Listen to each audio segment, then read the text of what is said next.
अब बाहर भी बाहर निकल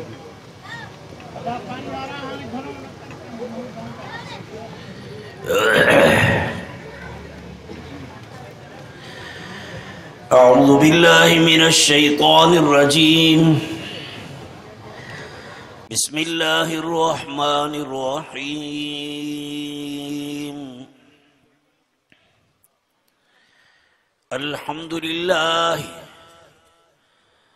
अल्हम्दुलिल्लाहि नहमदुहु व नस्तईनुहु व नस्तगफिरुहु व नु'मिनु बिही व नतवक्कलु अलैहि व नऊज़ु बिल्लाहि मिन शुरूरि अनफुसिना व मिन सय्यिआति अअमालिना मन यहदिहिल्लाहु फला मुदिल्ल लहु व मन युद्लिलहु फला हादिय लहु व नशहदु अल्ला इलाहा इल्लल्लाह वहदहु ला शरीक लहु व नशहदु अन्न सय्यदना व सनदना व हबीबना व महबूबना व मुर्शिदना मुहम्मदन अब्दुहु व रसूलुहु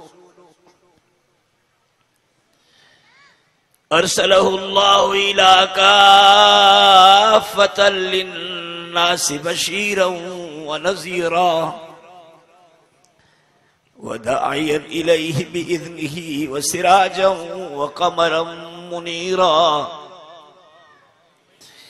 व जअलहु ख़ातमल अंबियाइ वल मुरसलीन वन्क़तअ बिहि रिसालत वन नुबुव्वा फला रसूल बादहु वला नबिय बादा बिस्मिल्लाहिर रहमानिर रहीम वमा अरसलनाका इल्ला रहमतल लिल आलमीन वक़ाल नबिय्यु सल्लल्लाहु अलैहि व आलिहि वसल्लम अना रहमतुम मुहदातुन औ कमा क़ाल नबिय्यु सल्लल्लाहु अलैहि व आलिहि वसल्लम वक़ाल नबिय्यु सल्लल्लाहु अलैहि व आलिहि वसल्लम इन्नल्लाह यरफ़उ बिहादल किताबि अक़वामन व यदउ बिही आख़रीन औ कमा क़ाल नबिय्यु सल्लल्लाहु अलैहि व आलिहि वसल्लम। सलात शरीफ पढ़ंदा अल्लाहुम्मा सल्लि अला सय्यिदना मौलाना मुहम्मदिन नबील उम्मी व अला आलिहि व अस्हाबिहि व अहबाबिहि व अज़वाजिहि व अहलि बैतिहि अजमईन अदद कुल्लि मालूमिन लक दाइमन अबदा। कायनात जो मक़सूद आज़म नबी अलैहिस्सलातु वस्सलाम जी ज़ाती गिरामिया पूरे कायनात जो जियां को माण्हू जानवर धारींदो आ पोइ उन जी वॾी ख़िदमत कंदो आ। मसलन को माण्हू गऊं थो धारे या वरी मेंह थो धारे या बकरी थो धारे रिढ थो धारे उनजो मक़सद ही आहे त मांखे मखण मिले। पोइ मेंह धारी अथसि त भई मक़सद मखण आहे खाराएसि पीआरेसि थो चारेसि थो मक़सद मखण आहे। पाणी थो पीआरेसि वेंचारेसि थो मक़सद मखण आहे। पोइ वरी जॾहिं उनखे ॾोहे थो खीर जूं चोरियूं थो हासिल करे पर मक़सद मखण आहे। उन खीर में ज़री लस्सीअ जी मिलाए करे उनखे ॾही थो बनाए पर मक़सद मखण आहे। आख़िर नेठ जॾहिं उन ॾहीअ खे झुगे झुगे उन मझां जॾहिं मखण थो कढे त ॼण उहो पहिरियों ॾींहुं जो उन खां अॻ में कई महीना विया गुज़री उन्हनि समूरनि शयुनि जो ॼण थकु लथो ऐं मक़सद हासिल थियो। अल्लाह ताला हिन पूरी कायनात खे पैदा कयो पर अल्लाह ताला जो हिन कायनात जे तख़लीक़ मां मक़सद नबी अलैहिस्सलातु वस्सलाम जी ज़ाती गिरामी आहे। जे पैगंबर साईं खे पैदा न करे हा ऐं उन जे पैदा करण जो अल्लाह पाक फ़ैसिलो न करे हा त पूरी कायनात खे पैदा न करे हा।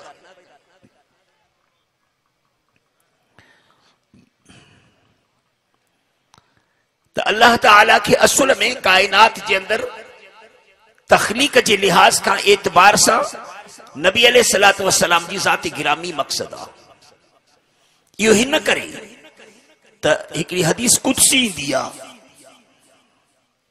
रब करीम तो फरमाए तो कुन्तु कंज़म मख्फियन लम ओरफ मां हिकड़ी खान हुयस मख्फी लिकल मुखे कोई न पियो सुञाणे फअरदतु अन ओरफ पो मां इरादो कयमि त मांखे सुञातो वञे कायनात में एड़ी मखलूक पैदा किया जो मुखे सुञाणे त सही ये मलाइकत मस्जिद जा सूफी इन कुंडन में बैठा है नहनु नुसब्बिहु बिहम्दिक व नुक़द्दिसु लक पिया था तस्बीह पढ़न बात बियो त कुछ भी उन्हनि में कोन्हे मासूम है ने पाक है ने छो तो उनमें ख्वाहिशात नफसानी रखियल कोन्हनि उन्हनि में जज्बात कोन्हनि उन्हनि में ख्वाहिशात नफसानी वारा जज्बात उनमें गुस्से वारा जज्बात वगैरह उनमें कोन्हनि हिकड़ा मासूम है न रूह है न पाक है सवाए मुझे वाखाणे तस्बीह जी बी का शे उन्हनि वटि कोन्हे नहनु नुसब्बिहु बिहम्दिक व नुक़द्दिसु लक सिज चंड सितारा भी अल्लाह जी तस्बीह त कनि था उहा ई पाकाई जेका मलाइक बयान था कनि जमीन आसमान सब सयारा सब सितारा पानी जो कतरो कतरो वण जो पन पन जबल पहाड़ की पत्थरी पत्थरी व इमिन शैइन इल्ला युसब्बिहु बिहम्दिही वलाकिन ला तफ़क़हून तस्बीहहुम अल्लाह तो फरमाए त कायनात जे अंदर ज़रो पुरज़ो पियो तो मु अल्लाह जी तस्बीह बयान करेव पर तव्हां खे उहा समझ काने वो शऊर कोन्हे जो इन जे तस्बीहात के तव्हां ॼाणे सघो तस्बीह त सब पढ़न पिया पर अल्लाह जो मकसद चाहो त अन ओरफ मुखे सुञातो तो वञे सुञाणप उहा जुदा शे मारिफत जो इल्म वो जुदा शे तस्बीह वाखाण तो सबको करे तो डेडर भी खुदा जे जिक्र में आ पैगंबर सी फरमाता खबरदार डेडर के धकणण जाए हिकड़े मानू धकण जो इरादो कयो मीह वसी पवंदा त पोइ डेडर तमाम घणा थींदा आहिनि जे इलेक्शन वारे वक्त ते डेडर घणा थींदा आहिनि सबको वेठो ट्रां ट्रां कंदो आ वो मीह वसी पियो कंहिं साहबीअ जे कंहिं नंढड़े छोकिरे जो जे भरसां को डेडर को ट्रां ट्रां पियो करे त धक हणण जे लाइ इरादो किस पैगंबर से फरमाता ला तो तरी बि सफ्ता डेडर के धक न हण जाए फइन यस्कुरुल्लाह खुदा जो जिक्र तो करे अल्लाह जो जिक्र तो डेडर भी करे तो पियो अल्लाह जो जिक्र तो गोह भी कंदा अल्लाह जे जिक्र में त किवली माकोड़ा भी मसरूफ है अल्लाह जो जिक्र तो पन पन तो करे ड्रभ जो तीलो तीलो तो करे इन में को कमाल तो कोने कमाल रब करीम जी मार्फत में वह मार्फत जेका है रब करीम जी वह मख्फी हुई अल्लाह मख्फी खजानो हो तंहिंखे कोई न पियो सुञाणे रब करीम जो इरादो थियो त हेड़ी सारी कायनात सारी जो सारी मूं पैदा त कई आहे पर इन में सुञाणप वारो कोई कोन्हे मुंहिंजो इरादो आहे त मां अहिड़ी मखलूक पैदा कयां जो मूंखे सुञाणे त सही न फखलक़तुल इंसान मां इंसान खे पैदा कयो त इंसान अल्लाह जे मारिफत जे लाइ पैदा थियल आहे तव्हां वेठा त वरी हाणे कुता वेढ़ायो ऐं कुकड़ वेढ़ायो बेवकूफ़ कुतनि कुकड़नि जी वेढ़ण जे लाइ पैदा कोन थियो अल्लाह जे मारिफत जे लाइ पैदा थियो पूरी कायनात जी सरबराही तुंहिंजे मथे ते रखियल आहे पूरी कायनात जी जिम्मेदारी तुंहिंजे मथे ते रखियल आहे जीअं हिकिड़े घर जे 10 भातियुनि जी जिम्मेदारी हिकिड़े वॾे माण्हू जे मथे ते हूंदी आहे जेको सॼे घर जो कंहिं औरत जो मुड़ुस आहे त चइनि ॿारनि जो पीउ आहे कंहिंजो चाचो आहे त कंहिंजो मामो आहे इन सॼे घर जे फैमिली जी जिम्मेदारी जे हिकिड़े माण्हू जे मथे ते आहे ईअं पूरी कायनात जी जिम्मेदारी अल्लाह खां पोइ तुंहिंजे मथे ते आहे फखलक़तुल इंसान मां इंसान खे पैदा कयो हाणे इंसान पैदा थियल आहे अल्लाह जे मारिफत जे लाइ अर्रहमान अल्लमल क़ुरान फरमाए थो त रहमान जे रहमत खे जोश आयो क़ुरान करीम जी तालीम जो निसाब बनायई क़ुरान करीम जे तालीम जो निसाब बनायई जेको अलहम्द खां वठी शुरू आहे अलहम्द खां वठी शुरू आहे वन्नास ते पूरो आहे रहमान जे रहमत के जोश आयो तैं कुरान करीम जो निसाब बनायो पढ़े केर समझे केर लिखे केर बुद्धे केर खलक़तुल इंसान इन सब कम जरा मां मानू के पैदा किया इंसान के पैदा किया गड्ढा कुत्ता बिल्ला हिन क़ुरान जहिड़ा पैदा थियल न आहिनि। मलाइका हिन क़ुरान जहिड़ा पैदा थियल न आहिनि। अॼु ताईं मलाइकनि जो को बि मदरसो कोन्हेव। काथे बि मलाइका कारी कोन थिया आहिनि, हाफ़िज़ कोन थिया आहिनि, मुजव्विद कोन थिया आहिनि, काज़ी कोन थिया आहिनि, शेखुल हदीस कोन थिया आहिनि। कंहिं बि मलाइका खे शेखुल हदीस मुफ्ती आज़म कोन चइबो।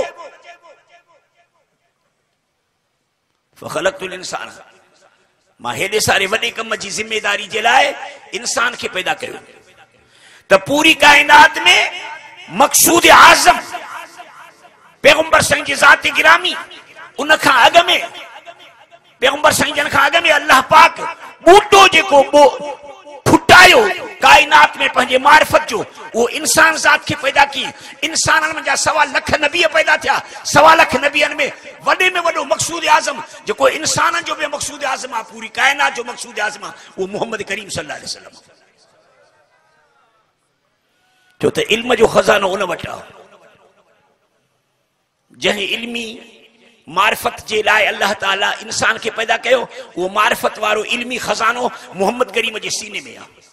जो मुझे हुजूर फरमायो, उतितुल इल्मल अव्वलीन वल आखिरीन, रब करीम मूंखे पहिरियनि यानी 1.25 लख नबियनि जो, पोयनि यानी अबू बकर खां वठी क़यामत ताईं जेके बि औलिया अल्लाह पैदा थींदा, उलमा शुयूख पैदा थींदा, इन्हनि समूरनि जो हेॾां समूरनि जो अल्लाह पाक मरकज़ी मारिफत जो नुक्तो मोहम्मद करीम जे हकीकत मोहम्मदीअ खे बनाए करे पैदा कयो आहे।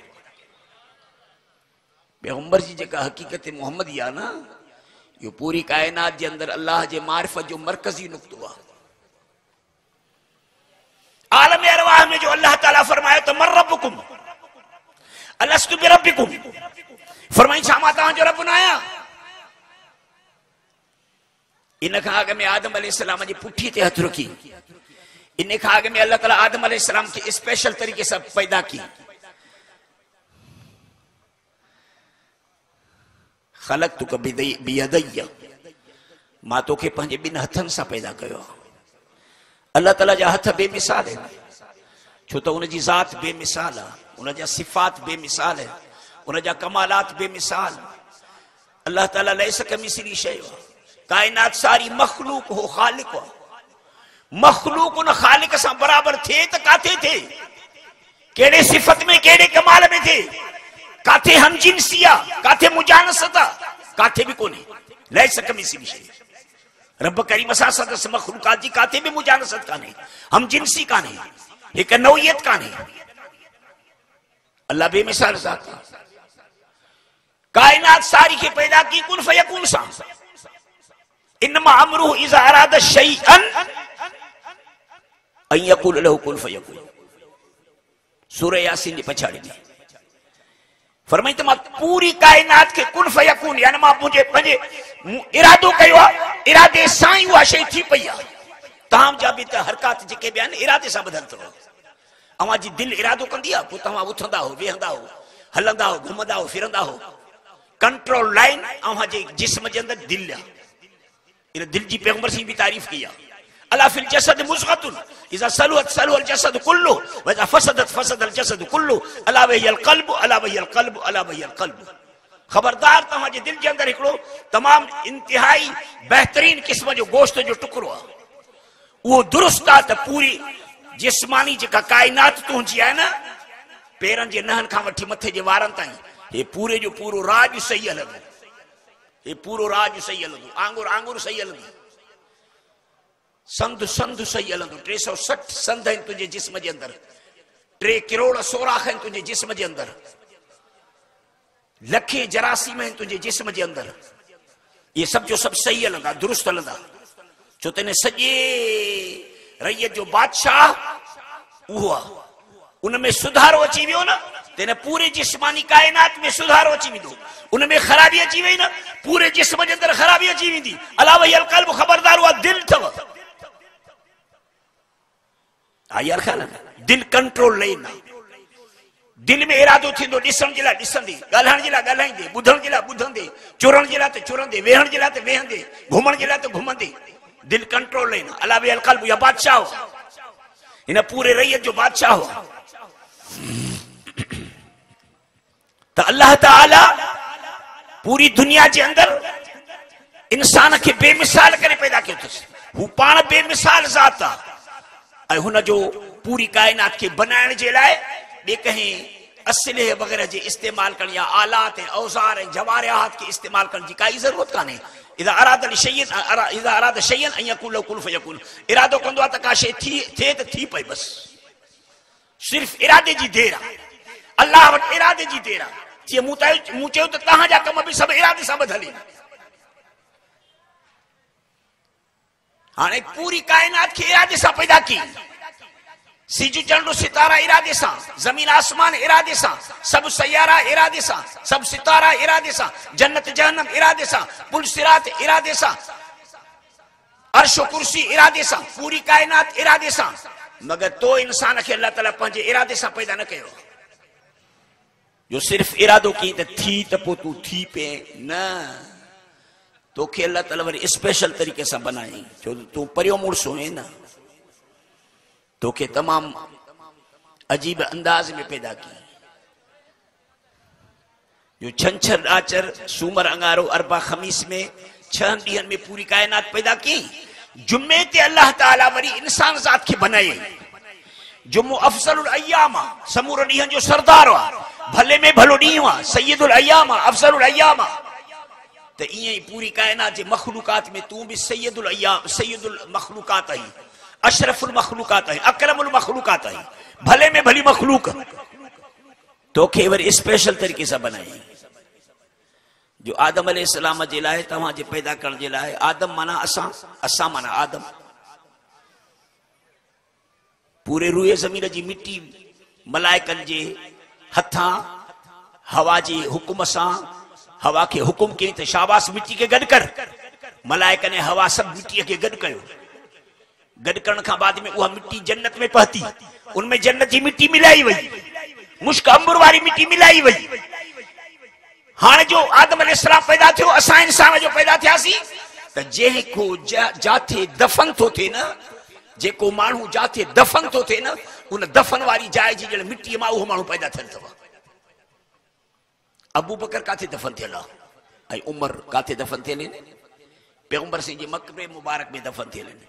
तंहिं करे अबू बकर ऐं उमर पैगंबर साईं जन जे मक़बरे मुबारक जी मिट्टीअ मां पैदा थियल आहिनि। हा, यह हदीस रसूलुल्लाह सल्लल्लाहु अलैहि वसल्लम जी। पाण फरमाई तो जेको जाथे कबर थींदो न, उन कबर वारे जगह जे मिट्टीअ मां पैदा थियल आहे। कुल्लु शै यरजू इला असलिही, हर शइ पंहिंजे असुल ते मोटींदी आहे। इतां पैदा थिए वरी इते आए, मिन्हा खलकनाकुम व फीहा नुईदुकुम व मिन्हा नुखरिजुकुम तारतन उखरा। इतां पैदा थिए, इते मोटी आए, इतां ही निकिरंदे। नबियन जे लाइ अल्लाह ताला मुश्क अंबुर जी मिट्टी मिलाई। आदम अलैहिस्सलाम जे बोते वारी मिट्टीअ में, खमीर में पंहिंजे कुदरत सां अलाए त केतिरो वरह उनखे पे ॻोठाई जन्नत जे पाणीअ सां। पोइ औरतूं जो कणक जे अटे खे ॻोहींदियूं आहिनि न, त हे ॾिसो हथनि में निशान अथव। हाणे त तव्हां अंगूठनि जा निशान ॾींदा हो न, चोर पकड़िजी पियो ॼण, इहो भॼी न सघंदो। इहे फिंगर जेके न निशान, इन्हनि सां इहे माण्हू सोघो आहे ॼण। तुंहिंजे हथनि में फिंगर आहिनि न, निशान आहिनि न। अधी जो अटो ॻोहींदी आहे त उनजे हथ जा निशान उन अटे ॻोठल में ज़ाहिर थींदा वेंदा आहिनि न। काथे अंगूठे जो निशान आहे, काथे लीक जो निशान आहे, काथे चीच जो निशान आहे, काथे कहिड़े निशान। अल्लाह ताला जा हथ बेमिसाल आहिनि। अल्लाह ताला जो तुंहिंजे खमीर खे जॾहिं ॻोहे पियो न, त उन ॻोहण वारे वक़्त ते रब करीम जे मार्फत जा निशान उन खमीर में छपजंदा पिया वञनि, छपजंदा पिया वञनि। इहो ई त मसइलो आहे न, जो फरमाई त पैगंबर से फरमायो कुल्लु मौलूद यूलदु अला फितरत, हर इंसान तो पैदा थिए अल्लाह जे मार्फत ते। तव्हां अल्लाह जे मार्फत ते था पैदा थियो। फअबवाहु युहविदानी युनसिरानी युमज्जिसानी। इंसान अल्लाह जे तौहीद खे तखलीकी तरह सां, तबई तरह सां, फितरती तरह सां पाण सां खयूं थो अचे, छो त रब करीम तुंहिंजे खमीर में पंहिंजे मार्फत जा निशान रखे छॾिया। पोइ त वरी तूं जो बोतो ठही तयारु थियो, वरी उन में फरमाई त फनफख्तु फीह मिन रूही, उन में मां अल्लाह पंहिंजे अम्र खे फूकियो, पंहिंजी मां फूक फूकी। फनफख्तु फीह मिन रूही, मूं पंहिंजो रूह फूकियो। यसअलूनका अन रूही कुल रूह मिन अम्रि रब्बी, मूं पंहिंजो अमर उन में फूकियो।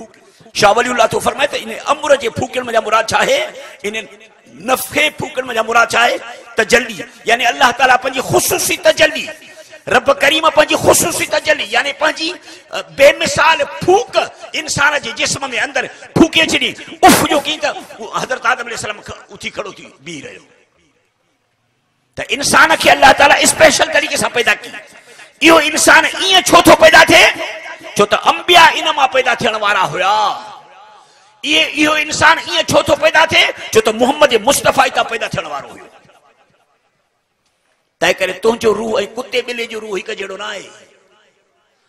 कुते ॿिले में रूह आहे हैवानी, सिफली रूह आहे, मादियाती रूह आहे, जो खाइनि था न, जॾहिं खाधो वञी करे जॾहिं पेट में थो पहुचे मैदे में, तो मैदो उनखे विलेड़ो थो पियो, विलोड़े विलोड़े विलोड़े उन जे फोग खे हेठि थो उछलाए, उन जो तत्व ख़ुलासो जेको निकिरे थो उहो जिगर ॾे वञे थो।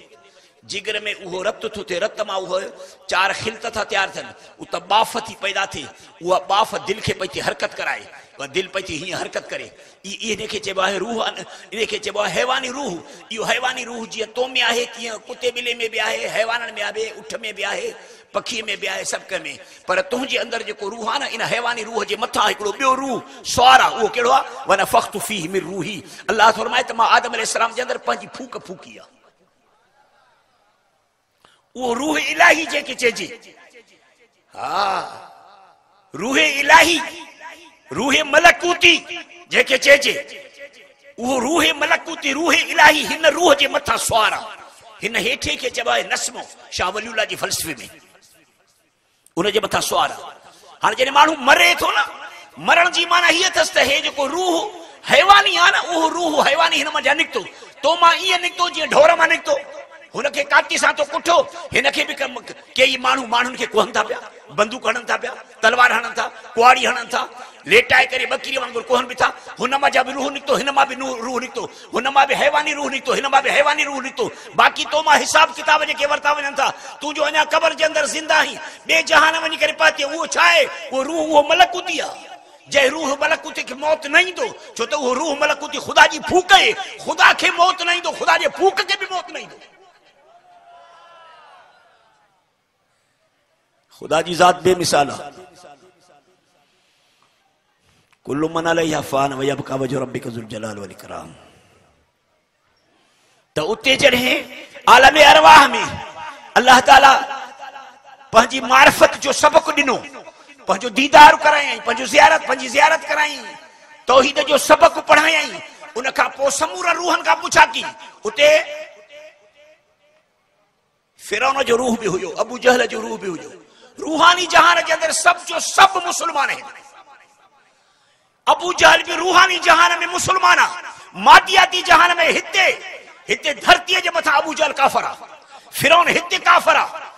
फिरौन जो रूह उते इकरार करे आयो हो, खुदा जी रुबूबियत के तस्लीम करे आयो हो। तो रुबूबियत तू जिया अलस्तु बिरब्बिकुम, छा मां तव्हां जो मुजिद न आहियां, मां तव्हां जो बनाईंदड़ न आहियां, छा मां तव्हां जे इब्का जो बंदोबस्त करण वारो न आहियां। मुजिद माना ठाहींदड़, इब्का माना ठाहिण खां बाद में वरी तव्हां के हिन दुनिया में 60 70 साल 80 साल 100 साल जी जेका ज़िंदगी गुज़ारणी आहे, उहा त हाणे अॻियनि माण्हुनि 1000 साल ज़िंदगी गुज़ारी आहे। इन 1000 साल जी ज़िंदगी में 500 साल जी ज़िंदगी में खाराईंदड़ केरु, पीआरींदड़ केरु, सुभारींदड़ केरु, बीमारी खे परे करण वारो केरु, पाणी पीआरण वारो केरु, मानी खाराइण वारो केरु। अल्लज़ी ख़लक़नी फहुव यहदीन वल्लज़ी हुव युतीमुनी फहुव यस्कीन वइज़ा मरिज़तु फहुव यशकीन। जंहिं मूंखे पैदा कयो आहे उहो ई थो जेको असो मूंखे खाराए, उन मूंखे हिदायत कई आहे, उहो थो मूंखे पाणी पीआरे। वइज़ा मरिज़तु फहुव यशकीन, जॾहिं मूंखे मथे में सूर पवंदो आहे त शफ़ा उहो ॾींदो आहे। आई अल ख़ैर शरीफ़ त इहा रुबूबियत आहे रब करीम जी। अल्हम्दुलिल्लाह रब्बिल आलमीन। ॾिसो न, अल्लाह जी पहिरीं पहिरीं सिफ़त क़ुरान में रुबूबियत वारी बयान थी। अल्हम्दुलिल्लाह, अल्हम्दुलिल्लाह रहमान रहीम न, अल्हम्दुलिल्लाह रब्बिल आलमीन। रहमान रहीम पोइ आहे। रब जी माना छा आहे?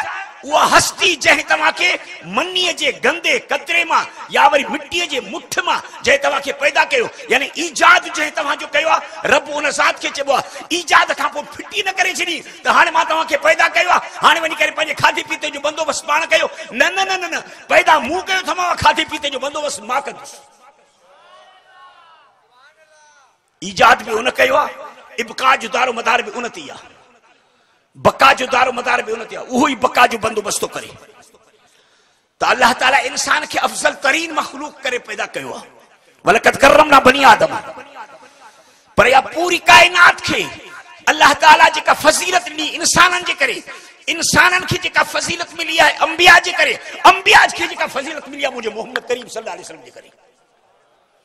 इन जी माना हाणे हे थी त पूरी कायनात खे जेका फज़ीलत मिली आहे मोहम्मद करीम सल्लल्लाहु अलैहि वसल्लम जे करे। छो त असली ॻाल्हि खे वठो, जो फरमाई त कुंतु कंज़ मख़फिया, मां सुखाण लिकियल, मूंखे कोई न पियो सुञाणे। सब सूफी साफी हुया, सब ज़िक्र अज़कार में हुया, सब तस्बीहात में हुया, बाकी मुंहिंजी मारिफत मूंखे कोई न पियो सुञाणे। मां पंहिंजे सुञाणप जे लाइ इंसान खे पैदा कयुमि, इंसान खे गेचण में जेका सो लोॾे लोॾे उन मुंहिंजा मख़सूस अफ़राद पंहिंजे मारिफत जे लाइ पैदा कयुमि। 1.25 लख नबी, वरी 1.25 लख नबियनि खे बि गेचण में, पंहिंजे मारिफत जे गेचण में लोॾे लोॾे करे मोहम्मद हक़ीक़त मोहम्मदी जो हिकिड़ो दाणो मूं पैदा कयो, जंहिं मुंहिंजी हक़ीक़त खे, मुंहिंजे पूरे मारिफत खे, मुझे मारिफत रब्बानी के पूरे के पंहिंजे सीने में संढाए समाए छॾियो अथसि। त अल्लाह ताला जी पूरी मारिफत मोहम्मद मुस्तफ़ा सल्लल्लाहु अलैहि वसल्लम जे सीने में रखियल आहे। तंहिं करे फरमाईं त कुंतु नबियन व आदम बैल माए वतीन, मूंखे त अल्लाह ताला उन वक़्त में पंहिंजे मारिफत जो इल्मु, मूं मोहम्मद जे हक़ीक़त मोहम्मदीअ खे पंहिंजे मारिफत जो इल्मु उन वक़्त ॾेई छॾियो हुई आलम अरवाह में, जॾहिं त अञा आदम अलैहिस्सलाम मिट्टी पाणी में पियो ॻोहिजी। त अवलियत पूरी कायनात में मारिफत रब्बानी जी लिहाज़ खां पैगंबर जी हक़ीक़त आहे, ऐं आख़िर में वरी आलम जिस्मानी में, आलम मादियाती में, आलम मुशाहिदात में, आलम अनासिर में, हिते वरी अल्लाह ताला समूर नबियनि जे पछाड़ी में रसूलुल्लाह सल्लल्लाहु अलैहि वसल्लम खे अल्लाह ताला आणे करे दायरे नबूवत खे अल्लाह ताला पैगंबर जे ज़रिए बंद करे छॾियो। इन दायरे जे अंदर जेके आहिनि उहे नबी आहिनि, इन दायरे खां ॿाहिरि जेके बि आहिनि उहे सम्झो सभु शैतान आहिनि। तंहिं करे मुंहिंजे हुज़ूर फरमायो त मूंखां बाद में सयाती मिन बादी सलासून कज़ाबून दज्जालून कुल्लुहुम यदई नबुव्वत अला अन्नहु ला नबिय बादी। मूंखां बाद में 30 कज़ाब दज्जाल ईंदा, ख़बरदार ये सब जो सब दज्जाल हूंदा, कज़ाब हूंदा, जेके नबुव्वत जी दावा कंदा, मुसलमे कज़ाब खां शुरू थींदा, अस्वद अनसी खां शुरू थींदा। 27 नंबर ते गुलाम मोहम्मद कादियानी अथव, कुत्ते जो पुटु, जंहिं नबुव्वत जी दावा कई आहे। अञा 3 कज़ाब दज्जाल ॿिया पैदा थींदा, तव्हां त हिन जो ई कंधु नथा भञी सघो, हिन जो कंधु भञो न। अंग्रेज़नि जे जेकॾहिं पहरे में न हुजे हा त पीउ खे सलाम अले हा, अंग्रेज़ जे पहरे में न हुजे हा त इंशा अल्लाहुल अज़ीज़ वगड़नि जा माण्हू, नसीराबाद जा माण्हू, वारा जा माण्हू पंहिंजे जान माल खे कुर्बान करे इन खिरज़ीर खे जहन्नम में पहुचाइनि हा। पर उन वक़्त में अञा वगड़नि जा माण्हू कोन हुया मैदान ते, उन वक़्त में नसीराबाद जा माण्हू कोन हुया, वारा जा माण्हू कोन हुया, उन वक़्त में अंग्रेज हुया।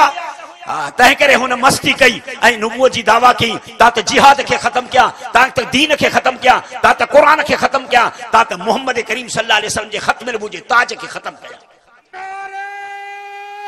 तकबीर, नारे तकबीर, शान मुस्तफा, कादियानी कुत्ते, कादियानी भरंते, जेको कादियानी जो यार, जेको कादियानी जो यार, नारे तकबीर।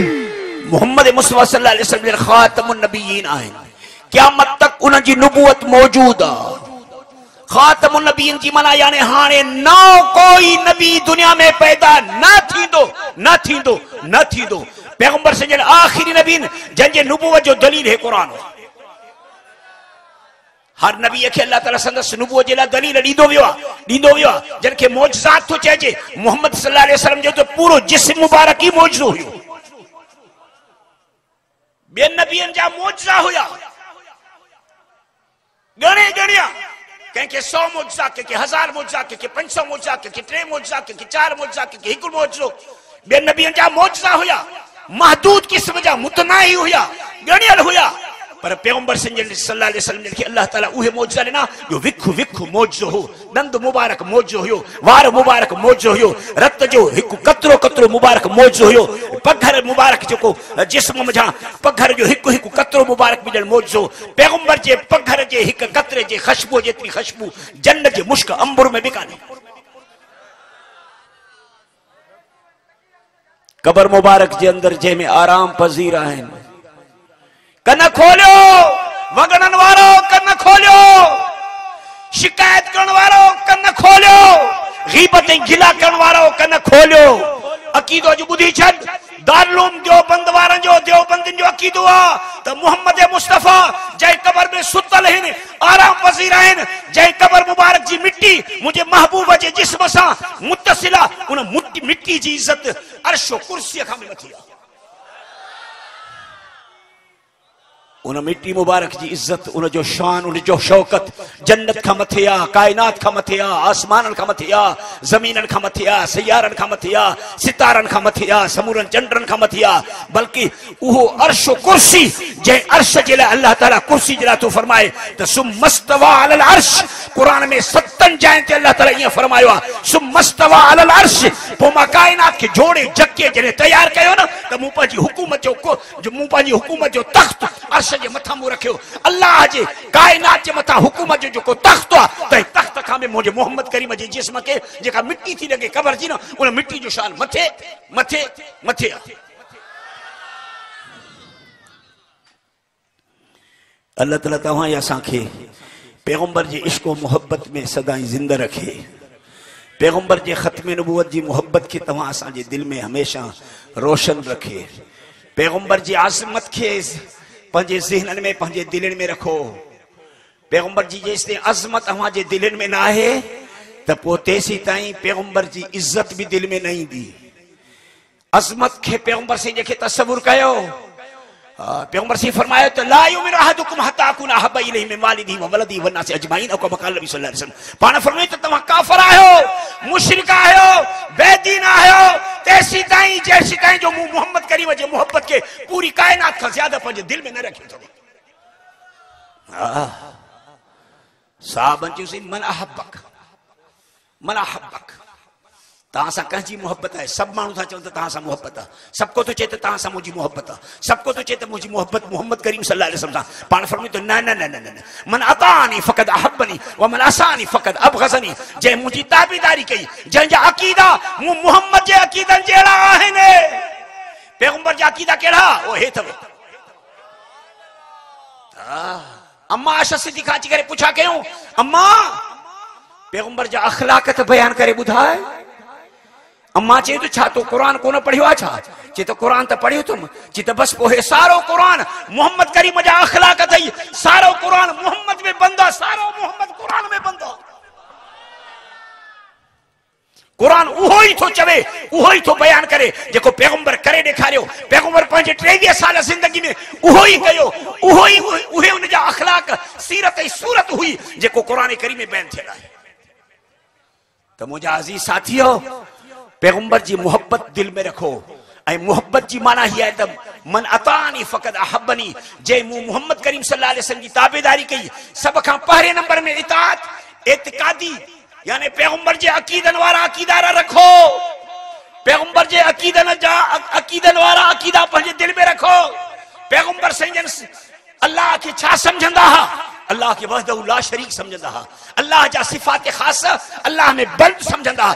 ऐनमा युवज्जिह फसम वजहुल्लाह, जाॾे नज़र फेराईंदे उते खुदा ई खुदा थी। हाणे इहो रसूलुल्लाह सल्लल्लाहु अलैहि वसल्लम जो अक़ीदो छो तो कुरान थो चवे न। तंहिं करे हाणे खुदा जे लाइ ईअं न चइबो त अल्लाह ताला अॻे साल रहियो हो हिन में सऊदी में, हिन साल वरी हाणे पाकिस्तान में, ईंदड़ साल वरी इंडिया में रहंदो। अल्लाह ताला के का हिजरत लगे थी? न। खुदा के को उरूज को मेराज लगे थो? न। मोहम्मद करीम के हिजरत ही लगे।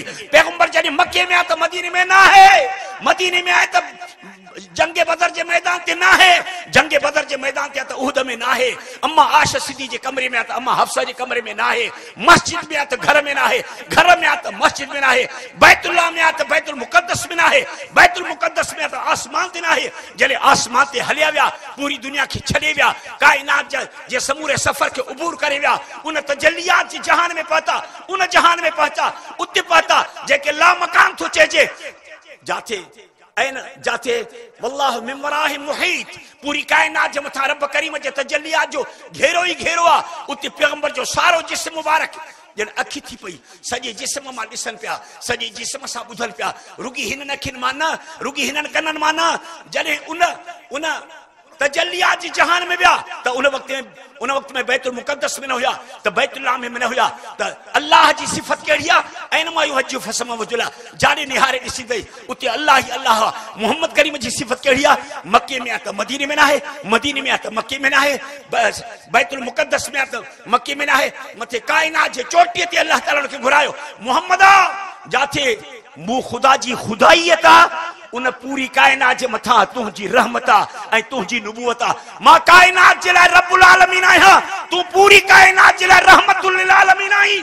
वमा अरसलनाका इल्ला रहमतुल लिल आलमीन, पूरी कायनात जे लाइ मां तोखे रहमत करे मोकिलियो आहे। जी अल्लाह रब्बुल आलमीन तीअं मोहम्मद मुस्तफ़ा पूरी कायनात जे लाइ रहमतुल लिल आलमीन। अल्लाह ताला तव्हां असांखे पंहिंजे प्यारे मोहम्मद सल्लल्लाहु अलैहि वसल्लम जे ख़त्म नबूवत जे मथां क़ुर्बान थियण जी तौफ़ीक़ अता फरमाए। तव्हां पैगंबर जे ख़त्म नबूवत जा पासदार आहियो, तव्हां निगहबान आहियो, तव्हां पैगंबर जे दीन जा मुहाफ़िज़ आहियो। हे मदरसा दीन जा मरकज़ आहिनि, हे उन क़ुरान शरीफ़ जे हिफ़्ज़ जा जेके हिन शागिर्द आहिनि, इहे हिन क़ुरान करीम खे हिफ़्ज़ करे पंहिंजे सीने में इन सारे क़ुरान खे सांढियो अथनि। मुंहिंजा अज़ीज़ साथियो, खली हिकिड़ी पाणीअ जी बाहि में उछलाईंदो त बाहि न साड़ींदसि, पर ही क़ुरान जंहिं सीने में हूंदो न, उनखे सत जहन्नम, हिकु जहन्नम न 7 जहन्नम बि उन सीने खे नथा साड़े सघनि जंहिंमें हे क़ुरान मौजूदु आहे। अल्लाह ताला तव्हां असांखे हिदायत फरमाए। अस्सलामु अलैकुम व रहमतुल्लाहि व बरकातहू।